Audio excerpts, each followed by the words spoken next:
Gulf railway திட்டம் UAE, Saudi, Qatar, Oman இணையும் புதிய பயண புரட்சி.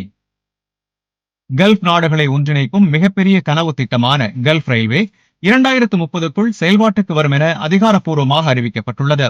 சவுதி கிழக்கு மாகாணத்தில் நடைபெற்ற போக்குவரத்து மாநாட்டில் ஜிசிசி பொதுச் செயலாளர் ஜாசிம் அல் புதைவி இந்த தகவலை வெளியிட்டார்.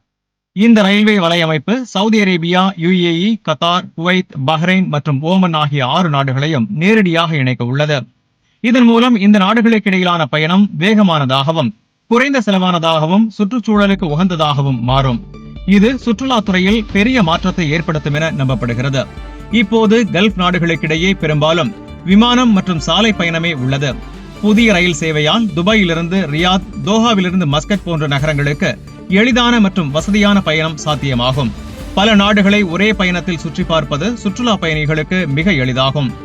இந்த திட்டம் சுற்றுலாவை மட்டுமல்ல, வணிக பயணங்களையும் பெரிதும் ஊக்குவிக்கிறது. மக்கள் மற்றும் சரக்கு போக்குவரத்துகள் எளிதாவதால் வர்த்தகம் அதிகரிக்கும், முதலீடுகள் வளர்ச்சி பெறும். மேலும் லாஜிஸ்டிக்ஸ் மற்றும் உற்பத்தி துறைகள் பலம் பெறும். ரயில் போக்குவரத்து விமானம், கார் பயணத்தை விட குறைந்த கார்பன் வெளியீடு கொண்டது. இதனால் கல்ஃப் நாடுகளின் சுற்றுச்சூழல் பாதுகாப்பு இலக்குகளுக்கு இந்த திட்டம் பெரிய ஆதரவாக இருக்கும். 2030 புதிய பயண திட்டம் பல கட்டங்களாக நடைபெற்று வருகிறது. 2030க்குள் முழுமையாக செயல்பட்டால் மத்திய கிழக்கில் எல்லை கடந்த பயணம் ஒரு புதிய பரிமாணத்தை எட்டும்.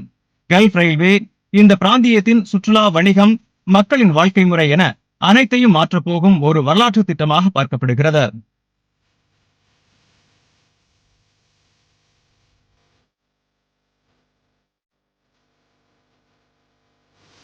இந்த செய்தி உங்களுக்கு பயனுள்ளதா இருந்தா வீடியோவை லைக் பண்ணுங்க, உங்க கருத்தை கமெண்ட்ல பதிவு பண்ணுங்க.